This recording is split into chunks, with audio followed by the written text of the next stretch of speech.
Man wird es kaum glauben, aber bald wird dieser Channel stolze 10 Jahre alt. Genauer gesagt am 4. Januar. Das ist schon echt krass, wie lange ich das hier jetzt schon mache. Doch darum soll es heute überhaupt gar nicht gehen. Denn im heutigen Video will ich, und ich habe es schon ziemlich lange geplant, mal darüber zu sprechen, eine bestimmte Frage genauer zu thematisieren. Wieso habe ich mit YouTube angefangen, beziehungsweise was war die Motivation dahinter, damit anzufangen? Und ich bin mir sicher, einiges wird euch noch komplett neu sein. Denn ich habe zumindest in der Anfangszeit teilweise mal darüber gesprochen, aber dann im Laufe der Zeit kaum noch. Das lag aber eher daran, dass ich das in einem eigenen Video thematisieren wollte. Und nun, nach Jahren, ist es endlich soweit. Aber ich will euch nicht länger auf die Folter spannen, sondern mal direkt hier loslegen. Und wir gehen dafür zurück in das Jahr 2013. Genauer gesagt geht es um den Sommer 2013. Ich wollte mich da auf YouTube nach Gameplay zu Sonic the Hedgehog 2006 und, jetzt kommt es, für den PC umschauen. Ich weiß, was viele von euch jetzt denken werden. Hä, ist der dumm? Sonic 2006 kam doch nur für die Konsolen raus. Das stimmt. Aber der Grund, warum ich danach gesucht habe, ist auch simpel. Für mich war das Internet zu der Zeit, und das hatte ich schon einige Male angesprochen, noch Neuland gewesen. Und das einzige, was ich zu Sonic 2006 jemals gesehen hatte, war die Werbung in der Diskhülle sowie auf der Rückseite der Anleitung zu der PC-Version von Sonic Riders. Da hat wohl Sega das Spiel für die falsche Plattform beworben. Man muss aber bedenken, dass Sonic Riders im Februar 2006 erschien. Und wie wir ja wissen, wurde die Entwicklung der PC-Version zu Sonic 2006 im Laufe des Entwicklungsprozesses abgebrochen. Und wenn man das nicht weiß, klar denkt man dann, dass es eine PC-Version geben muss. Mann, ich wurde für eine sehr lange Zeit verarscht. Fun Fact: Im Herbst 2013, also einige Monate danach, habe ich mir extra eine Xbox 360 wegen Sonic the Hedgehog 2006, Sonic Unleashed und auch Sonic Free Riders geholt. Und ironischerweise war die erste Disc von Sonic 2006 bereits defekt gewesen, obwohl diese neu war. Jedenfalls habe ich danach auf YouTube gesucht und das erste Video zu dem Game, was mir vorgeschlagen wurde und ich mir auch angeschaut habe, war genau dieses hier. Die Richtung, jetzt stirb mal, du Roboter. Danke. Oh Gott, natürlich, trifft mich, du Dreigischer. So, aber Shadow geht halt mal schon ab, ne? So, und das packst du jetzt. Natürlich! Oh, fuck. Ich bin halt schon so ein Skiller, ne? Ja, Shadow, geh einfach mal ab.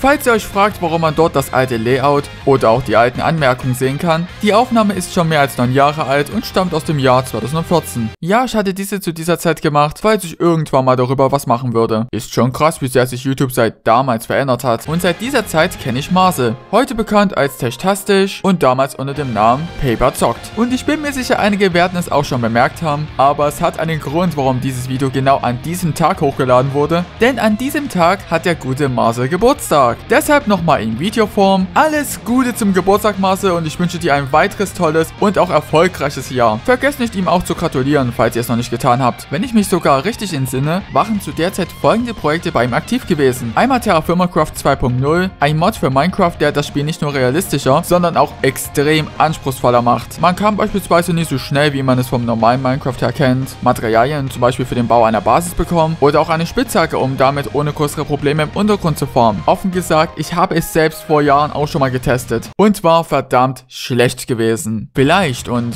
das hängt natürlich auch davon ab, ob einige mitmachen würden, könnte man nächstes Jahr eine Art Terra Firma Craft Multiplayer Projekt machen, weil Lust hätte ich schon irgendwie drauf. Ich habe einen funktionstüchtigen Terra Firma Craft Server plus eine Instanz für Multi-MC rumliegen. Von daher wäre das definitiv möglich. Und nein, wir werden dann sicher nicht wie Marcel am Ende des Projekts alles mit Hilfe eines TNT-Fasses hochjagen. Auch wenn das bestimmt lustig anzusehen wäre. Von daher, ihr könnt euch gerne melden. Und das zweite Projekt, was zu der Zeit noch lief, war Mario und Luigi Dream Team Bros. Und zu diesem Projekt muss ich euch noch einiges erzählen. Es werden sich bestimmt damals einige gewundert haben, warum bei mir anfangs nur das Best-of zur zweiten Hälfte des Projekts kam und erst später das zur ersten Hälfte. Der Grund war, dass mich damals einer über die YouTube-Nachrichtenfunktion, ja, damals konnte man sich noch gegenseitig Nachrichten schicken, gefragt hat, ob man für ein Best-of zusammenarbeiten könnte und jeder eine Hälfte übernimmt. Ich weiß nicht mehr, wer das war, ist auch schon zu lange her. Und außerdem hätte ich damals nicht damit rechnen können, dass ich das in Zukunft nochmal ansprechen würde. Am Ende hat der Typ mich einfach sitzen gelassen, hat überhaupt gar nichts produziert bzw. hochgeladen und deshalb habe ich Teil 1 später nachgeliefert. War echt schon etwas ehrenlos von dem Typ gewesen. Muss ich leider so sagen. Aber seien wir mal ehrlich, am Ende hätte ich so oder so die erste Hälfte umgesetzt. Von daher, generell muss ich sagen, haben mir Marcels Let's Plays immer sehr gut gefallen, weil er es schon immer drauf hatte, super zu unterhalten und ehemalige Zuschauer seines Kanals werden mir definitiv zustimmen. Und in den ca. 6 Monaten hat das irgendwann mich dazu motiviert, auch mal selbst damit anzufangen. Deshalb nochmal danke an Marcel für die tollen Let's Plays, die du für uns produziert hast. Aber jetzt erstmal kurz weg von Marcel. Keine Sorge, wir kommen später nochmal auf ihn zurück.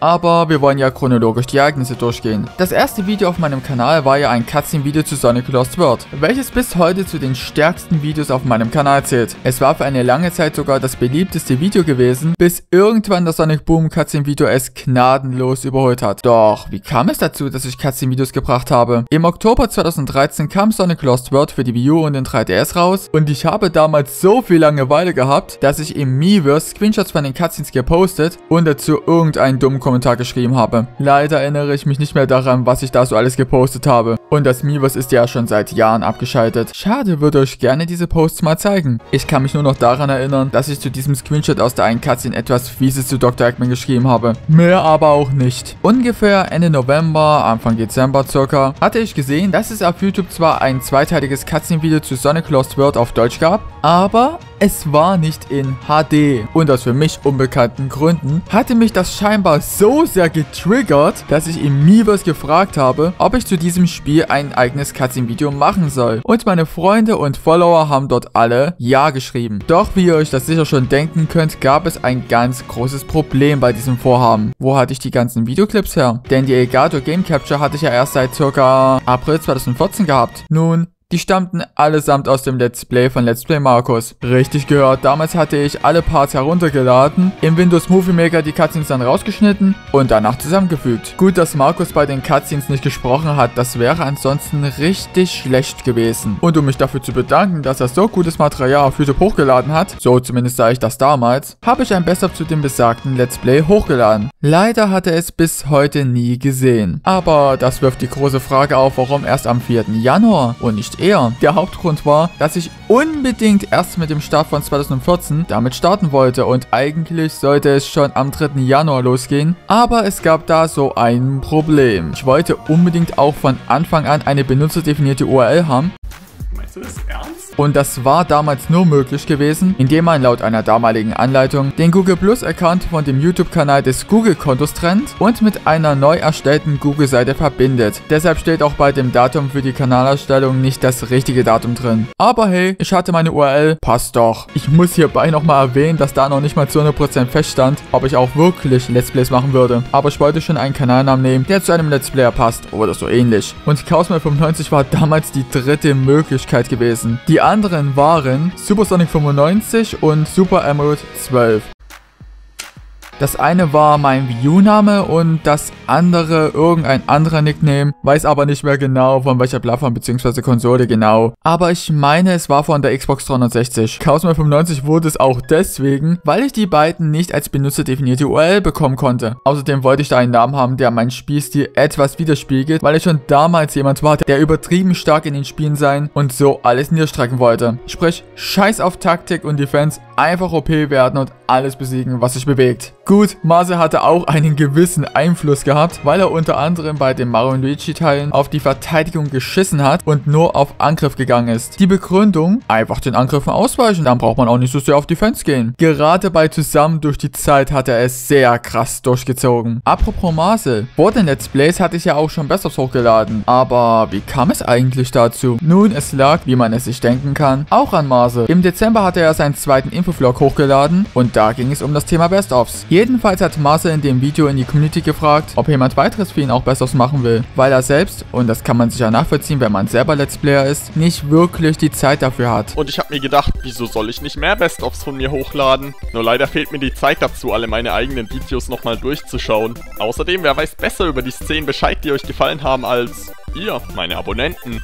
Also warum soll ich nicht wie früher mit meinen Abonnenten zusammenarbeiten? Ich meine, ich sehe es genauso, auch wenn ich selbst auch von so manchen Projekten gerne ein Best-of machen würde. Und seit diesem Video habe ich angefangen, Best-ofs für ihn zu produzieren. Und wenn ich mich richtig erinnere, kam das erste am 5. oder 6. Januar online. So genau weiß ich das nicht mehr, da das erste Best-of das zu Sonic the Hedgehog 2 und 6 war. Keine Ahnung, warum ich mich gerade dafür entschieden habe. Und dieses wurde schon mal neu gemacht. Und deshalb existiert die alte Version auch nicht mehr. Und am 20. Januar kam dann auch der erste Let's Play Part online, wo ich damals eindrucksvoll gezeigt habe, wie man Let's Plays nicht aufnehmen sollte, also von der Mikroqualität her. Hier ein ganz kurzer Einblick. Es wird spannend.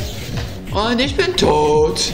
Gut, das sollte für den maximalen Cringe-Faktor reichen. Ja, ich habe damals mit dem Handy-Mikro meine Stimme aufgenommen, aber ich hatte da ja auch noch kein Headset gehabt. Hat sich zwar mit dem Folgeprojekt Sonic the Hedgehog 2D geändert, was zwar auch nicht mehr existiert, außer das eine Besser von damals. Wenn dieser Ball die Laser berührt. Naja, das wollen wir unbedingt wissen und ich glaube, ich habe das jetzt echt vorgeführt.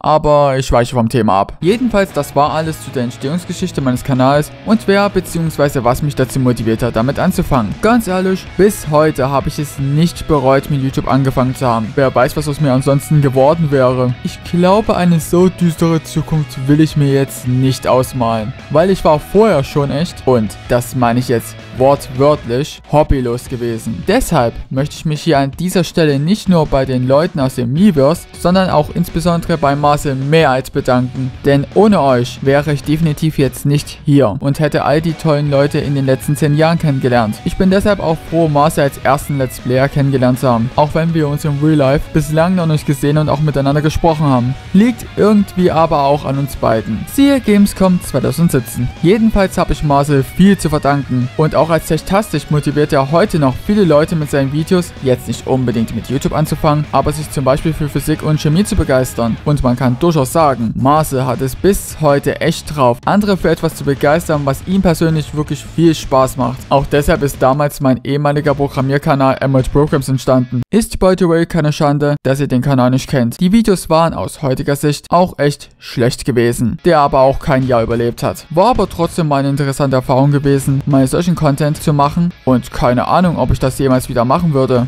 Da würde die Zeit nicht wirklich reichen. Aber es kann sich ja noch ändern. Das wäre es aber auch zu diesem History of Chaos Video. Ich hoffe, es hat euch gefallen und ihr habt auch einige interessante Dinge erfahren, die ihr bislang vielleicht noch nicht kanntet. Schreibt gerne eure Meinung zu den in dem Video genannten Dingen gerne in die Kommentare. Ich bin jedenfalls gespannt auf eure Meinungen. Und natürlich schreibt mir gerne, wie ihr zu einem Terra Firma Craft Multiplayer Projekt steht und ob ihr selber auch mitmachen würdet. Wir sehen und hören uns dann im nächsten Video wieder. Bis dahin und ciao!